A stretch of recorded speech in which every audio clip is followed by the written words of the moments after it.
was the 1990s, a big show in a small town off I-75 in Georgia. They were called the biggest cocks in the henhouse. But things have changed since then. It's been 30 years, and they finally found a home here, like everyone else, doing a podcast. It's Erica and Mark, the phone call podcast thing. Yeah, hi. Changed my ringtone. You don't like it, do you? No, it's not that. I'm just a little melancholy. What's the matter? Well, yesterday was the day I had to say goodbye to my son. Oh, he's not dead, Mark. He just moved away. I know. It's so dumb. I don't know it's why. It's the day I said goodbye to my son. Like, what, did your dog die? What the fuck happened? I don't know why. It just seems people like tell me that I'm a drama queen. Yeah. I am nothing compared to you. You're the biggest queen on this show. I cried. Really? It's so and I'm like talking to myself going, well, okay, let's just look at this logically. Okay, he lived 3.5 hours away when he lived. We lived together for a while. The first we've been in Louisiana now for 10 years. Yeah. So the first 5 years we lived together, and part of the 6th and 7th actually was I was going back and forth between here when I got married and back there because I was still working at the radio station, right, and stuff like that. So if you take all those times I've seen him, right, and then you take a week or two vacation down in Florida, and you can see him all at that exact same amount of time. Because really, he came over here for the holidays. We had dinner here, or sometimes we go over there. But other than that, when you live 3 hours away, you don't just socially drive to go see somebody. It's got to be a plan. No, it's like a trip. It's the other side of the state. My best friend lives 80 miles from me, and I haven't seen him in months because that's a trip. Yeah. That's like an hour and a half in traffic sometimes. Well, I'm 45 minutes away from the Mississippi line, and he's about 45 minutes where he was 45 minutes from the Texas line. Yeah, literally all the way across I-10. That's a long drive. Yeah, it is. It's just a really long drive. That's like when you lived in Fort Myers. This would be like him living in Orlando. You just don't go to Orlando. Well, even you and I, we were 2 hours away or hour and a half away. We didn't go see. Far. It wasn't like every day. You didn't make or even on every week. No, so, and also I had to see you. I had to see you every morning for like years. For years, you really got my fill. You might have had it. I was going to say you might have had your share, share of Mark. Yeah, once a week here on the phone call is plenty for me. Excuse me. No, it's not you. It's me. It's always me. Look, I know that I'm a little much also. So. Well, I'm excited. He's got he did good here, man. He in the last 10 years, he managed to put away tens of thousands of dollars. And now I can come to Florida and piss it all away on car insurance and flood insurance and the high cost of everything. We still, I know you guys were shocked about that, but we've had that problem here in this state because it's so litigious. When I moved here, my insurance went up from about $1,200 a year to $1,500 every 6 months. Yeah, that's a lot. So I pay $3,000. I'm a 66-year-old man paying $3,000 a year for car insurance with no tickets and accidents. Most people who live in the New Orleans area, you live in a fishbowl. The Gulf of Mexico is above you. And only the French would build a city below sea. Oh, this looks fine right here. We'll make a city. Worse yet, it's Canucks. Canadian French. Oh, God, there's nothing That's who the worse. Cajun people were Canadian French. Oh, really? That's the worst. Now, there used to be a law. It was one of those like strange laws that I remember about New Orleans was that if you were a prostitute and you got arrested, that you could get out of it by marrying the guy that hired you. And there's a good chance of that. Could still be on the books, actually. Yeah, you guys have. I mean, Florida has a bunch of dumb laws that we all know, but I think Louisiana has still a lot of dumb laws, and I attribute to the fact that the people who run that state, many of them cannot read, drunk, and they don't. Well, they're drunk and they cannot read.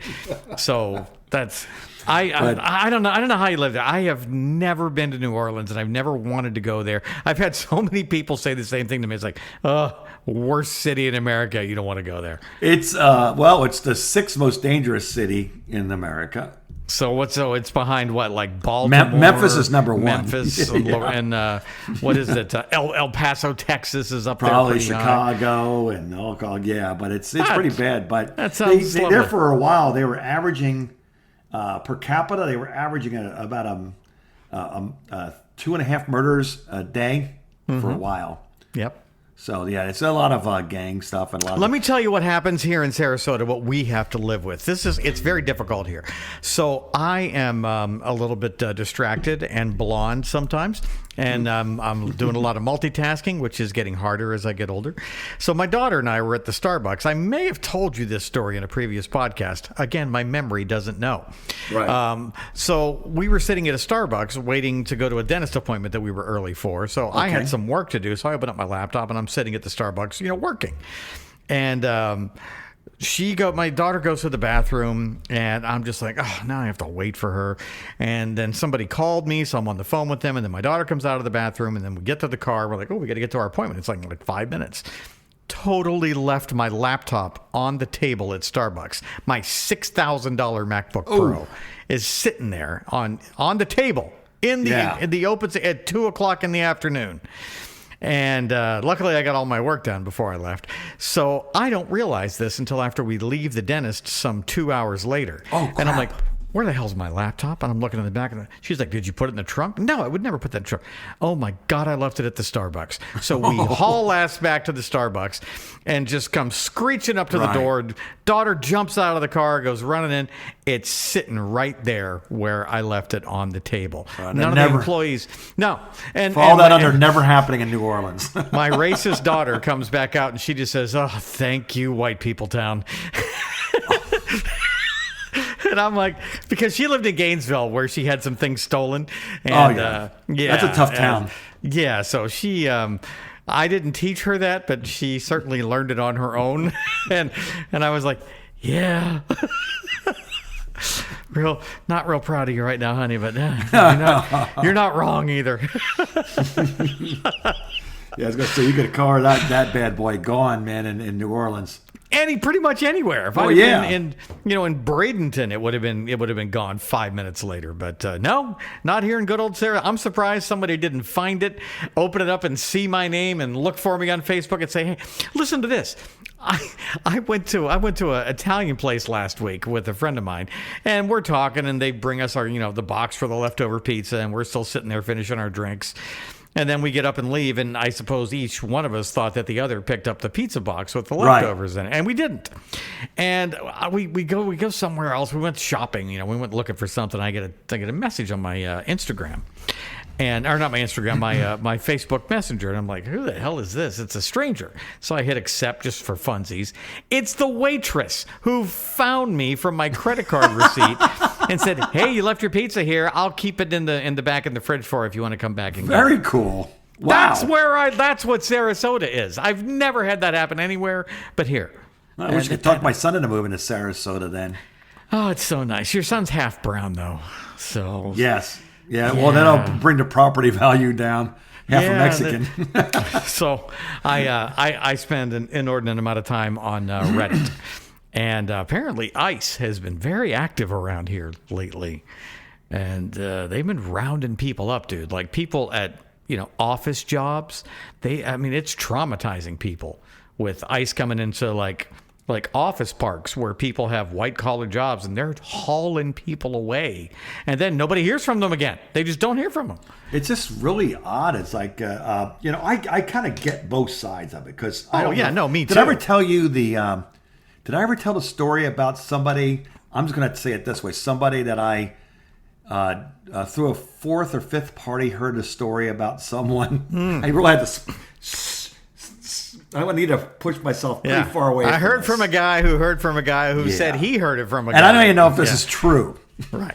So tell and us this is for entertainment purposes only. Well, that's this entire show is for entertainment purposes. None of this stuff ever really happened. We're making all this up. Right. So there was a guy that worked for a. You ever use? I don't know what they're called, but they drive the 18-wheelers and they have the big thing in the back, and it's like a big mesh open truck in the back. And in the back, they carry oranges. You've seen those before, right? Yeah, sure. Yeah, lots of times. That's if you cruise to the center of the state. They're always up and down a highway. And they go from one part of Florida to another part of Florida for the juice industry. Dude, I live in the same place where they make Tropicana. Tropicana is based right here in Bradenton, Florida. So in the mornings, you used to be able to smell the orange peels that they were burning from the orange juice that they made. But I think they closed that plant. We don't smell it anymore. But for years, decades. So there's a guy that worked there, and he worked there for I don't know how many years, but let's just say many years. Let's say many years. Many years. A long time. Decades. And he had been in the country since he was about 18, 19. Mm-hmm. So he came to the country. Supposedly, he got here, and then someone handed him paperwork, and he changed his name. What you heard happened. Yeah, I heard that. And now this man was, 70. Okay. And getting ready to retire from that job that he had for 30, 40 years. So he's probably been paying his taxes the whole time. Sure did. Whole thing. Had a house. Yep. A small home. Actually had a mobile home in the center of the state. Well, hold on. Does he have a Social Security number? Is he going to get retirement? Oh, yeah. Okay. So he's paid retirement benefits. So he's paid into the system. Social Security, everything else, right? Except for that one thing back at the beginning. All of a sudden, yeah, he is asked to leave the country. Mm-hmm. They take his house. He had tens of thousands in the bank. Well, how can they take his house? All that. They took all because it was all in his name, and he does not exist. Now, I only know him as no, I didn't know him at all. But I knew people that only knew him as, whatever his name. Let's just say. Let's call him Hector. Hector's no, it was more of like an English sounding name. So it was like let's just say Bob. Okay. Okay. That's my dad's name, but okay. So and then what he did was, and he had a last name, and his kids had last name, and then when those kids grow up and had married, they put that last name on their kids. Anchor babies, those are called. Right, and they're all down the line with this name that was never supposedly ever his God-given name. So he's just kind of slipped in under the radar, never did the paperwork, and lived a very productive, successful for about life. 50 years. And then they just kind of yanked it all away and sent him to a place that he didn't recognize or, Right, because he had left when he was a kid. Yeah, there's a lot of that going on. And that's kind of what's happening at these, even in these office they aren't just rounding up people at the Home Depot and in front of the courthouses who are going to immigration court. They're coming into offices. I have a friend who works for, let's just say, a very large defense contractor. Some of these people that they're rounding up have security clearance that I don't know how they got.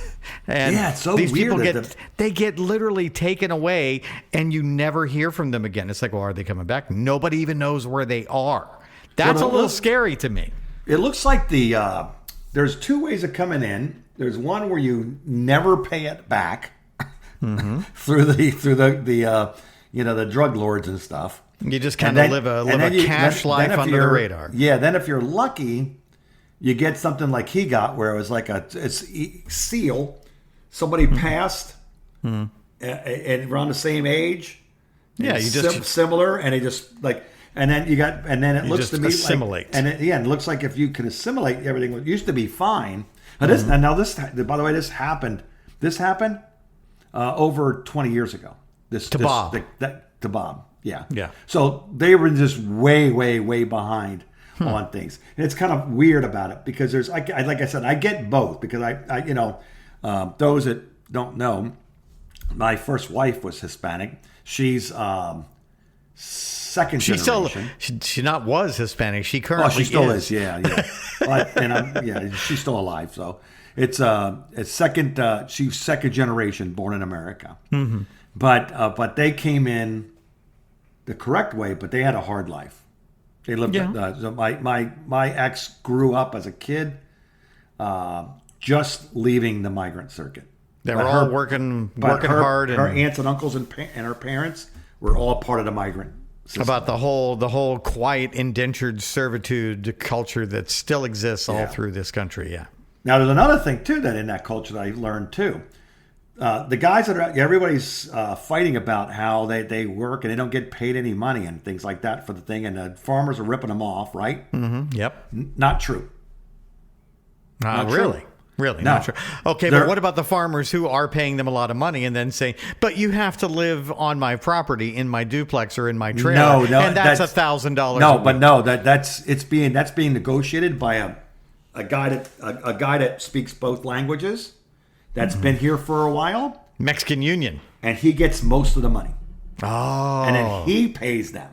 Right. But they're going to keep their mouth shut because what happens if you don't? This is the Mexican mafia you're talking about. You just get sent back. Did you learn all this when you were in that Mexican motorcycle gang? How did you learn all this? I know, but it's weird, though, because I used to think the same thing. It's like, man, they're getting ripped off, something fierce. And then it's like, then I met somebody one time that did it for a living, that ran these crews and all over the United States. I mean, he flies into Washington to pick apples.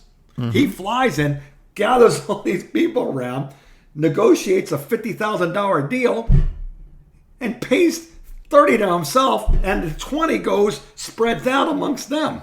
Oh, you got to pay for your lodging too. It doesn't matter. It doesn't matter what culture you're from. Everybody got their hands in you pockets at all times. It's like, oh my gosh, this is so wrong. It's like stealing from your own kind. It's like, it's just an imperfect world, and money is truly the root of everything that goes completely wrong. Is because somebody wanted something more. But isn't that crazy? Yeah, I could not believe that. And I said, all the time? Yeah, this is the way this works. I'm not surprised in any way that this exists. He says that's why. He says that's why they never see me at those protests saying we're not getting any money. But here's what happens: the people that protest and say we're not getting any money, they're not involved. They don't know anything they're talking about. They're just trying to. Even in their Spanish, they might not know how it really works because they've been in America for a long time and never had to go through this.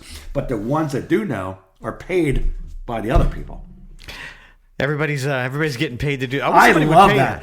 Somebody would pay me, man. I would hold a sign in 2 seconds. Somebody needs to pay me. I would hold a sign in 2 seconds if I got cash money under the table. Yeah. I don't even think I would care what I was protesting almost. I would take Spanish. I'll have a little bit of a line.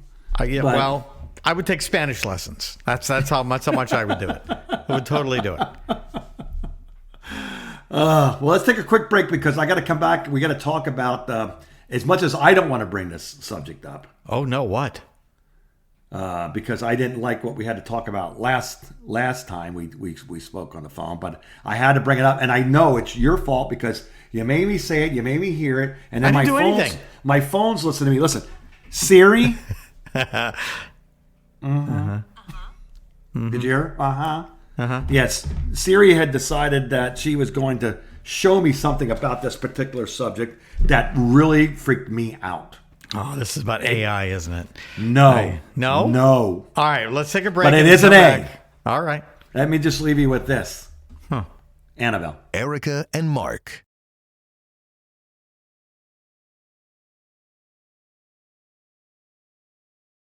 The phone call.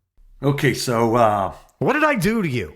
Well, you brought up that Annabelle doll, which freaks me out. Yeah, the and Annabelle you start talking about that crazy. family and the house and the museum that's there, and then the museum's out on the road. And there was you know guy, that people that own the house are dead too? Oh, yeah. Dude, everybody around the Annabelle doll dies. This guy was in his 50s who thought it would be fun. He was a ghost hunter guy I used to watch on YouTube. Okay. He thought it would be fun to take the Annabelle doll on tour to different cities, have people come by and see the Annabelle doll and stare, death and the curse straight in the face. And he's dead. He just dropped dead at like the age of 55 or something. Yeah, before anybody sends an email, which no one does, such as I'm glad, because we only have one listener and she likes whatever we say. Yes, thank you, Chris. Please don't complain. But it's like, before anybody says anything about, I thought you said you are a Christian. Spiritual warfare is true. Bad and evil spirits do exist. No matter what you believe in upstairs, there's some crap out there that don't like us. Period. I mean, we whatever don't know they what are. these things could be aliens. They could be interdimensional beings. They could be. We don't even know exactly. Yeah, we just know Yeah. what we're told to know. But there's some shit we don't understand. Yeah. That is for sure. Well, guess what? That house was for sale. Did you know that? I did. I saw the Annabelle house was for sale. Did somebody buy it? Yes. Who bought it? He used to be He used to be famous for a minute. I don't know if he's not famous anymore or not. But Hold on, let me. What's the name of that good-looking? He's a good-looking comedian. Good-looking, really comedian, handsome. All the comedian. ladies love him. He's really a pretty boy. Bert Kreischer, Kill Tony. No, he's not cute at all. Kill Tony is. Kill Tony's Is funny. he? He's insane, but well, yeah, he's silly. Matt Rife. That's it. Matt Rife. Matt Rife. Yes. Matt Rife is the one who bought the house. He bought the house. Oh, and he's dead? moving in. No, he's not. No, he didn't just buy it just to like have it. He's literally going to live in it. No, he's going to live in it, and he's going to run the museum. Hold on. Quick question. Asking for a friend. Does the Annabelle doll come with the house? Yes. He actually Really? owns, once it comes off this prearranged Oh, the tour it's is on. over, man. The guy's dead. Okay. So then once that contract was done, it comes back to the house, and it's his. Oh, Matt Rife is going to die. He's very funny. Have you seen Matt Rife's stuff? Yeah, he's actually pretty funny. I really haven't surprised. He never. I think they probably tried to cancel him, but it didn't work. No. Well, first of all, in order to be canceled, you must agree to be canceled. Like South Park is a perfectly good example. They've been trying to cancel South Park for years, and the first time they did it, they said, "Cancel? What's that? We think people shouldn't watch your show." Yeah, then they probably shouldn't watch. We don't care what you say. We're just going to keep doing what we're doing. Next question, please. That's how you avoid being canceled. Well, and I learned a long time ago, before the cancel culture, the UPS guy would come in, and he's got a little bit of sweat going. He's wearing his shorts, brown outfit, you know. This is getting kind of sexy here. Yeah, And keep talking. And he's got some big guns, right? And Is there something you want to tell me, Mark? Hey, ladies. And for some reason, all the ladies had to be around the reception area right around 9, 10 o'clock when Brown came in. Yeah. What can Brown do for you, ladies? Yeah, you down with the Brown? Yes.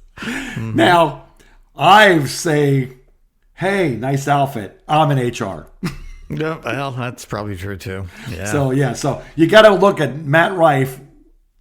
He could literally say whatever he wanted to. Oh, he doesn't care. He's too handsome to worry about anything. Yeah. Only ugly people get canceled. That's probably true too. I don't know, man.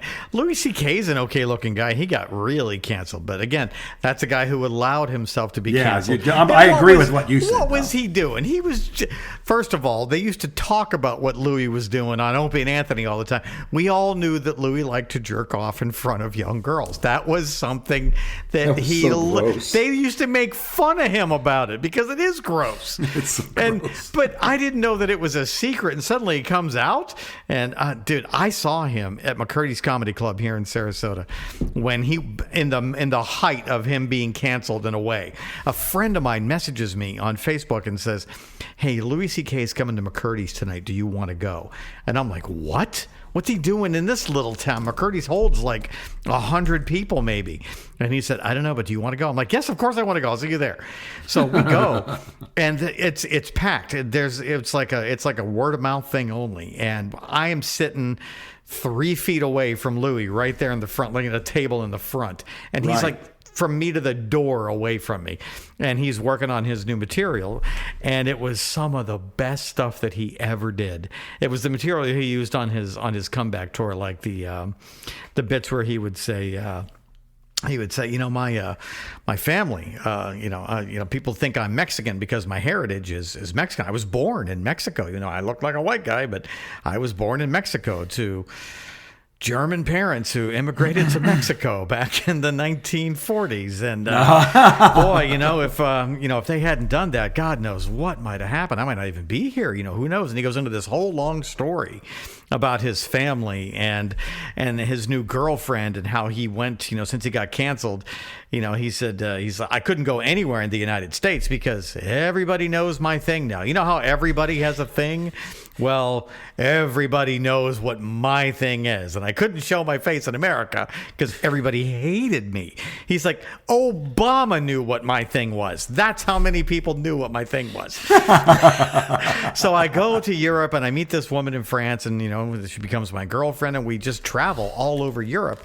And then he starts telling this story about going to Auschwitz. And taking the tour of Auschwitz. It's like such a solemn place, never again, 6 million died. And it's just, it's a very moving experience. And, and I was standing there and I was thinking about my father and, and how they just escaped Germany just in time because, my father could have ended up in a place like this because they needed a lot of security guards in places like this. And that's when we all went, oh, my God, Lou. And then he said, I would just love to be able to go and just talk to some of the people who were suffering here and try to comfort them because, they went through some of the worst things that humans have done to humans in the history. And just to tell them, something unexpected like, I don't know how to say this, but this is the best ice cream I've ever had in the gift shop at this place. It's amazing, the ice cream they have here at Auschwitz. And it was 20 minutes of that, and we were dying. We were killing ourselves, falling over laughing. So he went in for the hardcore then. He said, you want to cancel? Yeah. I'll give you a reason to cancel now. I was so glad that Louis C.K. was canceled because I got to see him in a small room doing that material that he was working on for his big comeback special. And I was a Louis fan before that, and I liked his TV show on FX. And you can look at the guy, you can look into his eyes, and you can see the darkness in his eyes. I don't care. He's really funny. He makes me laugh. He can do whatever he wants as far as I'm concerned. But I'm sorry. What the hell were we talking about before I started telling stories? Oh, no. We're just talking about Matt Rife. Oh, yeah. Annabelle. It's like, it's like, oof. Oh, poor Matt Rife. Yeah. I don't know what would possess him to do that. Nobody does crowd work like Matt Rife. He can do it with the best of them. I don't play with Ouija boards. I never ask anyone to come into my house that I don't want. Would you do me a favor? Would you do something between now and next week? Depends. I don't want you wearing Depends. You're not that old yet. We're not going to talk about that. I want you to go into your bathroom and turn the light off and look at the mirror. Nope. And I want you to say, Bloody Mary, Bloody Mary, Bloody Mary. Nope. You're not Catholic anymore. What does it matter? What could possibly happen? I don't know, but I don't bring any of that stuff into the house. We don't even watch scary movies in this house. Yeah, I didn't used to watch scary movies until my sister made me watch those. What the hell movie was it? It's the one with what's his name? The guy from Brandon, the guy from here. Oh God, I can't think of the. It's where his son. Oh, what the hell's the name of these movies? Mm. You might have to edit all this out because I'm having an Alzheimer's moment. Horror film with what the hell's his goddamn name? I don't know why this just popped in my head, but is it Conjuring? The Conjuring, yes. Yeah, okay. It is the Conjuring. I don't even know what popped in my head. That's so weird. You know why? Because I said Bloody Mary 3 times. That's why. Oy. And now it's gone through my microphone and through the internet and FaceTime to you. And now, I'm sorry, who's that standing behind you back there on the camera, Mark? Who is that over by the clock? Yeah, it's probably my dad. I just saw a shadow. No, it was a shadow. It's probably that same shadow that we saw in the 1842 Inn on that Halloween night when we did that broadcast. Yeah, see, that's the kind of stuff. So that's why I don't do that anymore. I can't believe I got you to do that. Still, I brought that into my your home and followed you home. Ugh. Yeah, I know. That was awesome. That was the most random crap I've ever seen in my entire life. You saw a shadow person that night, didn't you? Yes. Oh yeah, you did. Yeah. It changed your life, didn't it? No, I already believed in it. Remember, because I was the one that told you that I came to work that time and told you my grandfather rode to work with me. Yep, that's a little crazy. That was enough. And now it scared me enough as it was. He showed up twice, and that scared the crap out of me. And that's somebody I knew. What did you owe the guy money? What's he want? Leave me alone. I felt like he was telling me I'm okay, and that was it. That was it. Because the only thing he told me before he passed was, I'm not doing real well. Don't call me again. Uh-huh. He says, and just please take care of your help take care of your grandma. And then when he came to visit you later, he said, "Thanks for not coming to my funeral, asshole." I know you don't like funerals. I came. I actually I actually left work and went to Atlanta and got on a plane and flew to West Palm for that. That's I think that might have been that was the first funeral you ever went to. It might have been the first funeral I've ever been to. Yeah, because there was another funeral that you didn't go to. You didn't go to that sales manager's kid's funeral, did you? No. When he killed himself. I didn't go to anybody's funeral. Yeah. The first time I was ever went to a funeral home, we had this real weird thing that happened. Like I might have been in 9th or 10th grade. There was a kid that was like right behind me, and I knew him from around the neighborhood and stuff.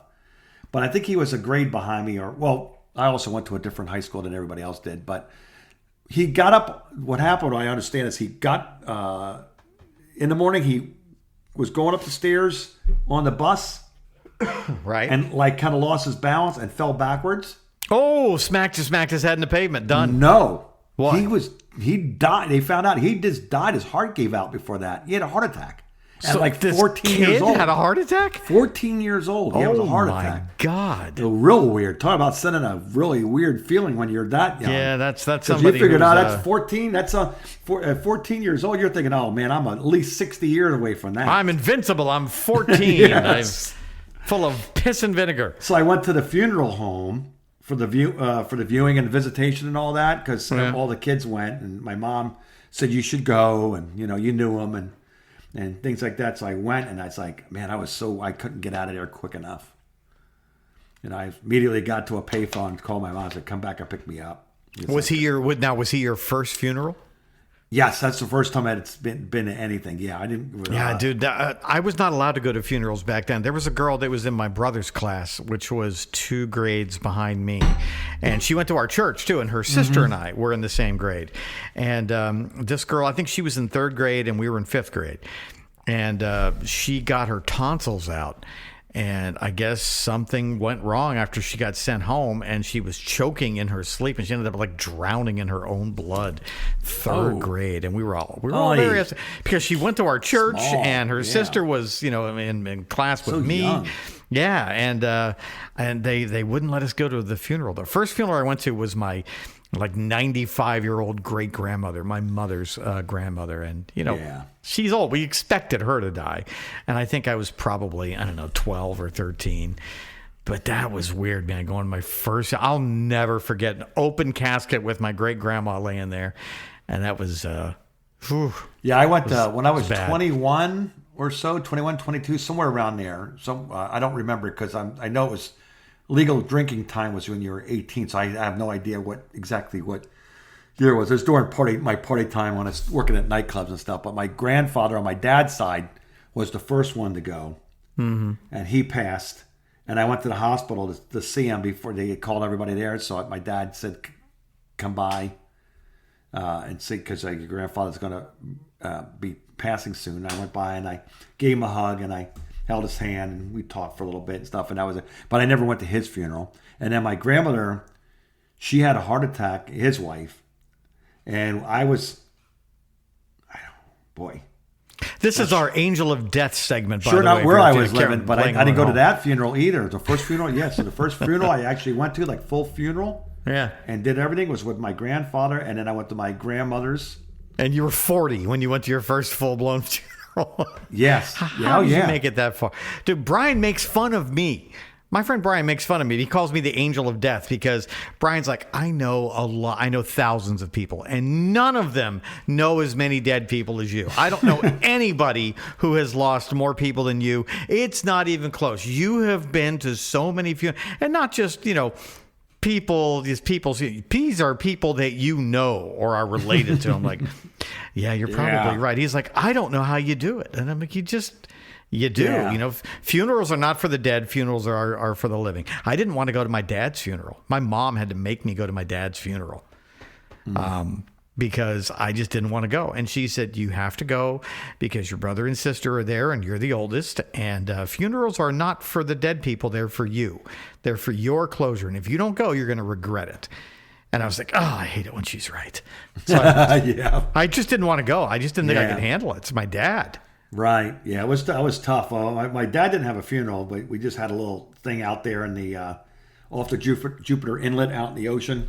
Yeah. So because he was cremated and we put I don't know, they got one of those it's so weird, a biodegradable starfish that held his ashes. Hold on, that's a great name for a band, biodegradable starfish. Let me put that in there. That's going in the band list right now before I forget it. Stand by. This is going right after Digital Missionaries. Biodegradable starfish. I think this is a good opportunity to change the subject. Yeah. Damn it, I spelled it wrong. Biodeg. There it is. Okay. Here's some of the latest band names. We have Ninja Farmer. You got that one? We got The Best of Bartow. Oh, I like that one. That's a good one. Half Grandpa. I don't know where that came from. Okay. Tooth Gem Fairy. Debbie's Dingus. Did I do that one? I don't know who did that one. Oh, I did do that one. Yeah, that was mine. Then we've got what? Herbaceous Vodka. It's a Gin Blossoms tribute band, it says here. That's from Taylor. Suicidal Squirrel, Wiener Tornado. Fuck Sauce is a good one. Oh, wow. A little extra jank. And Brian's is Digital Missionaries. It was his most recent contribution. That's a good one. These are all good ones. Let's get back up here. I think we've talked about them since Jehovah on Ice and Lincoln's Headache, Diving Board Jesus, Steampunk Burkas. Yes. Yeah, I think we've covered those before. Urgent Todd and the Destroyers. That was mine. Testicular Torsion Talk. Logging Donkey, Chemical Grape, and Booby Tassels were some of mine. But it's good to have shared notes with friends for just such an occasion. Well, let's take a quick break, and then we'll kind of come back and talk about death. Can we do that? No. Yes, I have a survey that was done. I just don't think I think women lie a lot, honestly. No, men lie a lot. This survey makes no sense to me at all. And we come back. I'm going to ask you, see what you think about this, and see if this is true for you. And, is this a BuzzFeed survey? Because I love BuzzFeed. No, it's not actually. It's just a regular survey that I actually saw. I think it came from Women's Day or something, or one of those magazines. All right. We'll take a survey next. Erica and Mark.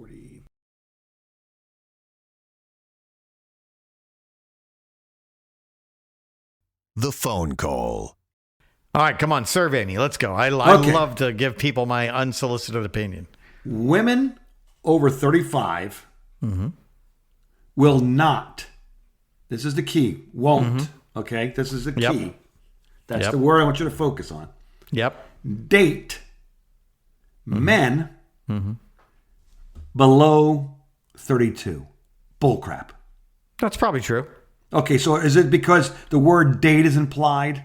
I mean, no, I think it's because women are not like men. Well, men look at younger women as a machismo thing. It's a way for them to prove their virility and their youth. I get that. I get that. Women don't have any of that. Women don't give a shit. They don't want to deal with some annoying Gen Z little asshole. Well, what about the cougars? Cougars don't exist anymore? There are some rich women who will go for younger guys. I can think of one offhand whose name I shall not mention because she is very rich and would totally sue me.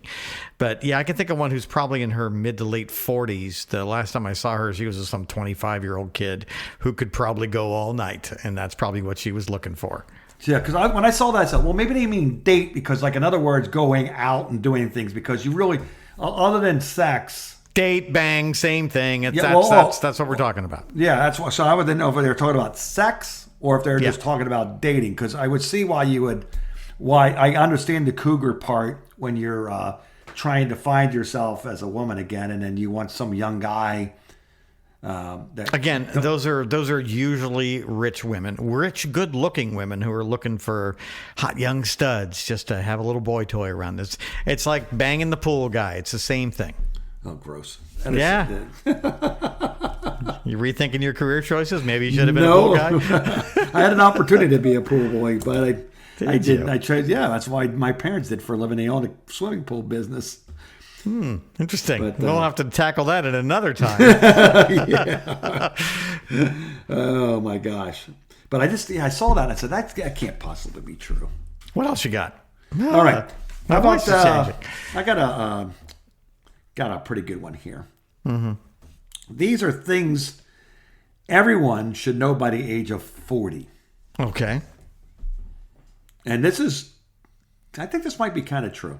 Pretty common sense things? Yeah, I think so. Nothing beats a good night's sleep. That's true. One's career path can include multiple forks in the road. That is unfortunately true. Yes. Yeah. And for those who try to fight that, like me, that kind of bites you in the ass when you're in your late 50s. Yeah, because, perfect example was me back when I lost my job down here in Fort Myers. How old were you?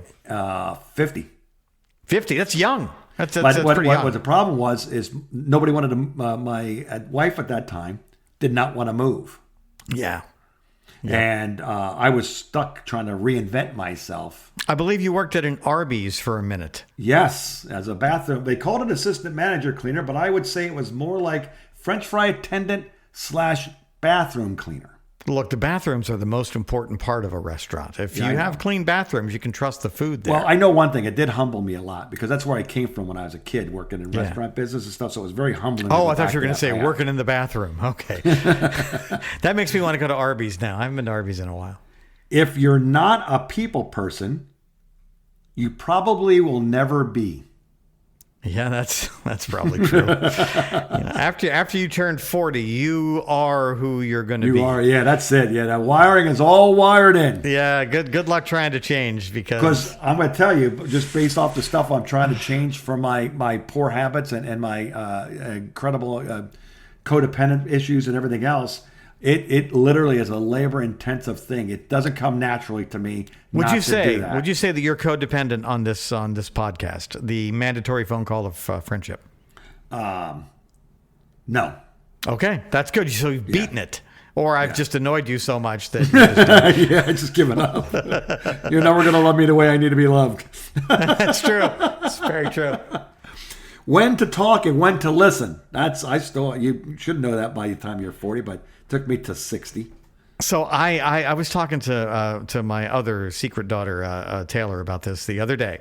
And she and I both have what doctors call attention deficit disorder, which means I've studied this a lot. And all it means is our brains work faster than most people's brains. And we don't understand that because this is all we know. And Taylor and I are the same kind of person. I like to call it the interrupter. I know that I'm an interrupter, and I do it to you all the time right here on this phone call, and I do my best to not do that. And every now and then I'm like, oh, shit, I'm doing it again. I got to stop. And Taylor does the same thing. And she's like, yeah, why are we like this? And I said, it's because, and I'm not trying to brag or something, it's because our brains are kind of on 78 speed and your brain is on 33 1/3, and most people are on 16 speed, to put it in record speed, to album speak terms. You're probably 33 1/3. A lot of people are 16 speed. I'm 78. And that's just the way it is. So when people are talking to us, all we need to do is hear the first 2 or 3 words of what you're about to say. We've already finished your sentence. We know what you're going to say. We are already thinking about something else. And the faster you get through it, the better things are going to be for everyone. But every now and then we just slip and we're like, yeah, I know what you mean. Yeah. I've been trying to work on this a lot lately because I know that I do it. And it gives me an ulcer when I have to stop myself from doing it. Well, the one thing that helps me a lot with that is the fact that because I work in the recovery type. I thought you were going to say retards. You said no, but it's like you have to give them a chance to say something, even though you know what they're going to say because they're just the same excuses that you used to use Yeah. when you were using. When you got to let them play it out. And then, So you're and then- dealing and with a let lot them- of 16 speed people. Yes. And yeah, well, that's my life every freaking day and everyone that I talk to all the time. So I it's like, understand. it does teach you how to listen, that's for sure. But Yeah. and this last one here is this is true too. I would never believe this in a million years, but now I do. Exercise is a wonderful antidote to just about anything. That's true. That's also how I destroyed my knee, but that's true. Yes, I mean I agree with that 100%. It's like it's just You just feel incredible better. how much. It just takes you out of that thing. And then I didn't know how to explain it because it was like 2019 when I got that what I call my death sentence, which was basically the guy just said we need to talk about diabetes. Hey, you need to get your affairs in order, Mark. And that was my doctor saying we need to talk about diabetes, and I freaked out about it. Yeah. And I ended up losing what now I'm now down to 205. So I've lost since 2019 I've lost 65 pounds. That's like a whole person. So it's like small child. An elementary school kid I've lost. But it's like I mentally feel better from that. And you know what I noticed too is like I noticed because of that and then working on my mind that I like to look at my old they have that, I forgot what they call it in the section there in Facebook where it shows your old posts. Oh, the Today in History type thing. Yes. Yeah. Oh my goodness. I just shake my head like, oh my God, excuse me, Lord. What is wrong with you? I think everyone does that. What is wrong with you? What? Yeah. I'm always sick. I always have a headache. I'm always complaining. I mean, it was like, my goodness. It's like, boy, if I wasn't with you, I would leave you. Honest to goodness, if I could, I separate myself from you. Oh, I think about that all the time. Like, why is anyone friends with me? I know, and I look at the newer posts, like the new ones from like 2019 on, and you can literally, you can see it as it graduates down the line. You can see the changes and less and less just by just working on my mental health and my physical health. And now it's like completely opposite. But it's like, boy, I go back to you go back below 2009 and everything. Oh my goodness! Look, I was a I know. help. I do the same thing. I go back and look at those. I hate looking at pictures of the old me, if you know what I mean. I hate it. I hate it when I get an email that has my old name. Believe it or not, it just bothers. I go out of my way to hit block for whoever's emailing my what all the millennials would call my dead name, and I didn't even know that was the name. I'm like, that's what people call it. I recently learned this. That's how clueless I am to that world. I just live my life, man. I don't really think too much about anybody else's opinion of me. But when I get those emails, I'm like, God damn it. It's just annoying. And I know it shouldn't annoy me. And I guess it doesn't annoy me that much, but the fact that it annoys me at all is annoying to me. Yeah. Because just when, you think, oh, I've made all this progress, and it's like, why is that bothering me? That doesn't matter I still at have all. stuff that's a robot emailing me. It's not even a person. I still get a poke every once in a while where I remember, no, you still got a little bit of you in you still. Yeah. I often think that if I wasn't funny, no one would be friends with me, and I think that's probably true. Yeah, that is definitely true because I think that's the same for me too. That's probably why we're friends. All right, you ready for this? Yeah. What else you got? Our last thing here. I got. Where is it? Is this over? Is it on here? What did I do with it? Oh, here it is. Okay, this is on our Facebook page. Mm-hmm. Erica had marked the phone call. I need to go to that. Yeah, I've got some pretty good stuff. We had some stuff. There's some best of bits in there and all kinds of stuff. My favorite one is the new meme I put up. Me in the HR office. Does this rule apply to me? HR. A lot of these rules are because of you. So yes. That was my story. The Matt Rife story's up there. By the way, MTV had a birthday the other day. 44 years, 14 years of music. I stole that one and put it on my Radiohead page. Love that one, yes. Yeah, I did see that. I like this one too. 33% of married women say their cat is better listener than their husband. 67% of the cats say this crazy lady won't shut the hell up. I saw another cat meme that was a cat story that says cats look at their owners as their children. The cats are the... Interesting. I know, and that kind of makes a little sense, doesn't it? It does make sense. That's why they're always strutting around with their ass up in the air, like looking around like, look at all that I have here. Human, feed me. And I believe there is some shit in my litter box that I need you to take care of. You need to clean something, don't you? There's time to lean. There's time to clean. Hop to it or I won't use it again, and you don't want that. Okay, this is for our working friends out there. If you need, and you don't have coworkers anymore. You do kind of. I do. I talk to them all the time on the phone or Zoom meetings. Yeah. Well, this is good then. This is nicknames for lazy coworkers. Oh, we have all kinds of. We talked about this. We did this. Oh, did we do this? We one literally already? did this like 3 weeks ago. We did cordless and all that? Yes, Mr. Alzheimer's. Okay. Now, so look at me. Now I'm... Oh, yeah. Well, I posted this July 11th. Of course, we've done this already. Yeah, I'm gonna remind you of the post I actually made on our Facebook page of the guy wearing the motorcycle cut. And it says, Sons of Alzheimer's, where's my bike? Oh, I remember you giving me that one. Yes. Yeah, that's what inspired me to do it. And now I'm going to post it again, and you'll get to see it for the first time. How does that sound? It sounds like a real thing. All right, we should probably end there on my last insult to you. Yeah, I got to get some stuff done around here. I've got a long day tomorrow. I got to travel to downtown Lake Charles to close on my house. Oh, you're really doing it, huh? So your kid's going to have all that money, and he's going to have...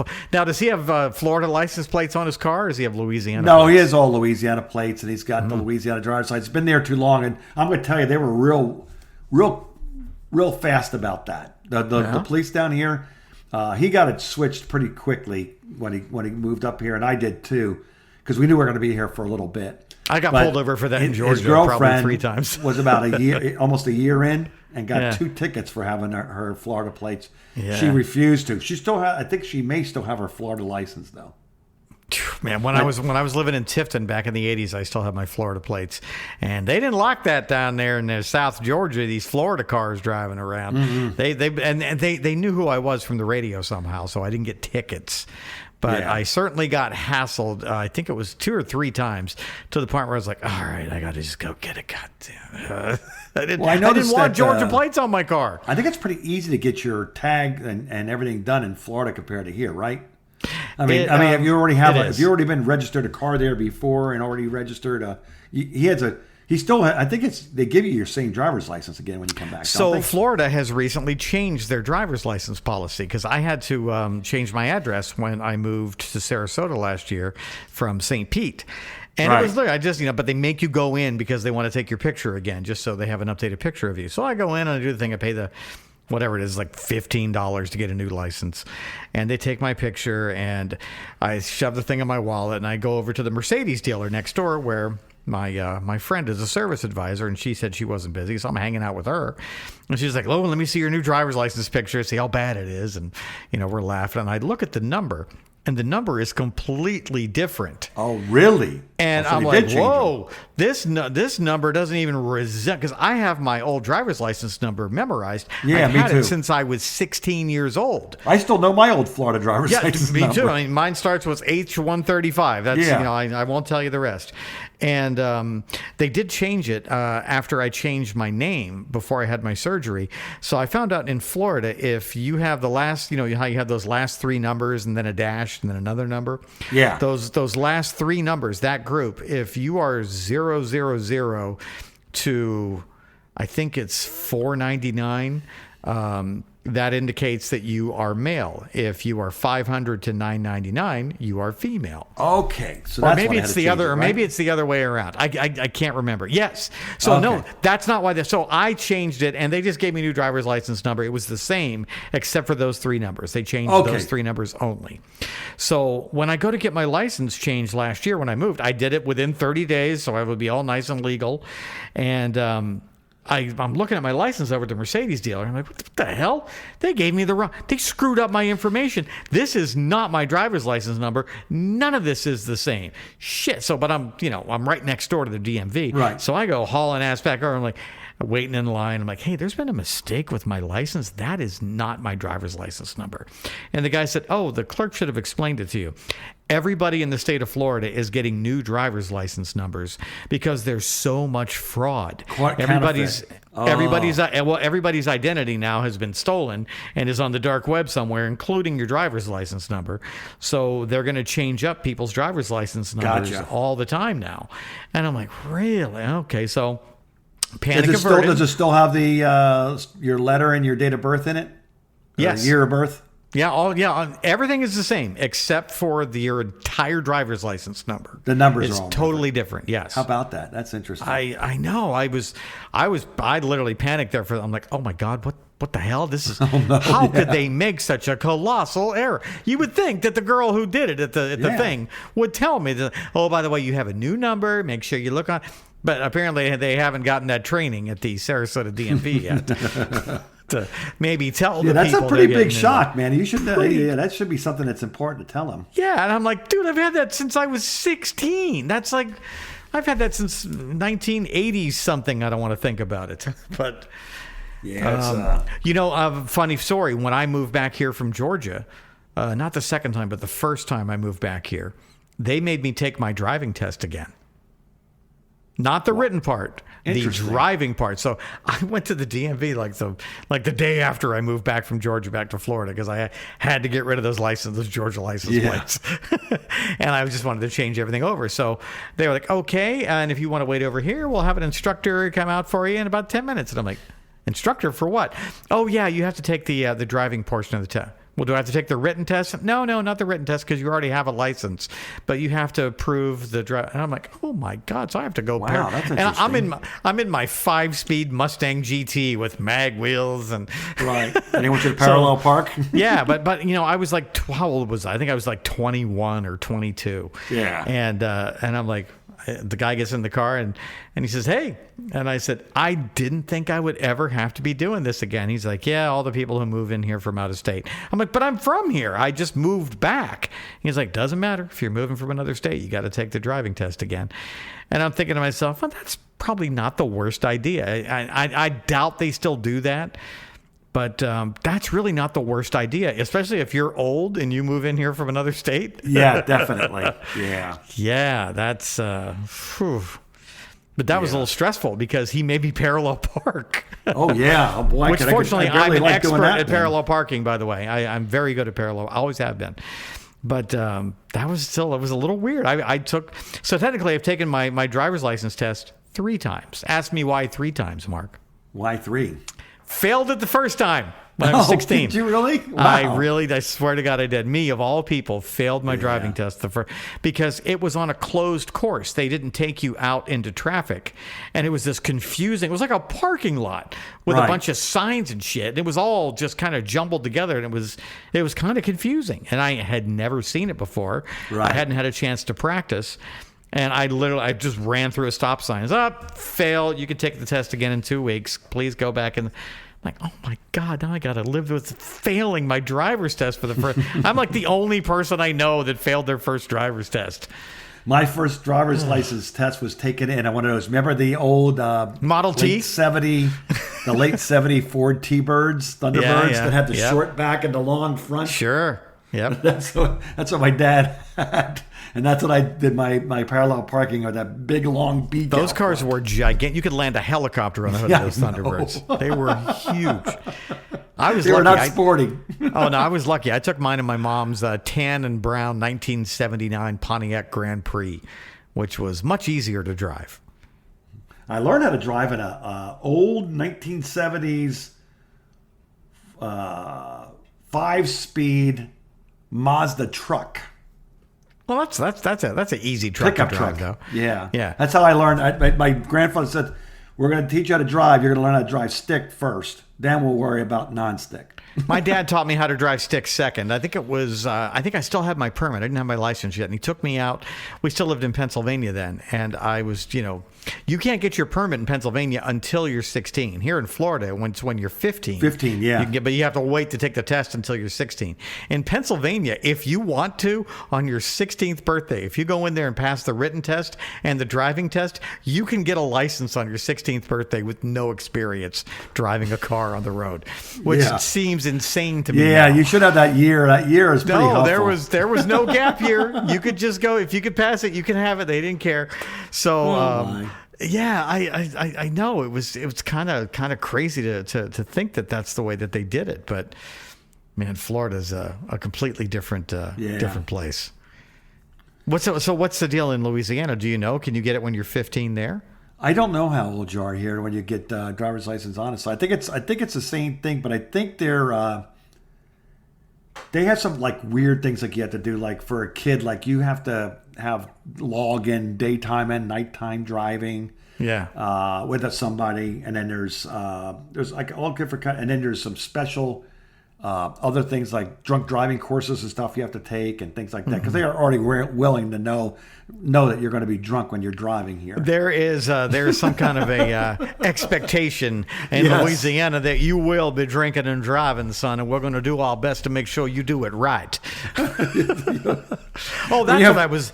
When you drive through daiquiri places, you're going to have to have. That's what I was going to tell you. I totally forgot to finish my story. My dad was teaching me how to drive stick in his pickup truck. He had a 1977 F-150 that was all jacked up in the back, and it had a 351 and 4 on the floor. It was an intimidating ass truck. Nice. So it was right before we moved to Florida. So we were still in Pennsylvania living in all those steep hills.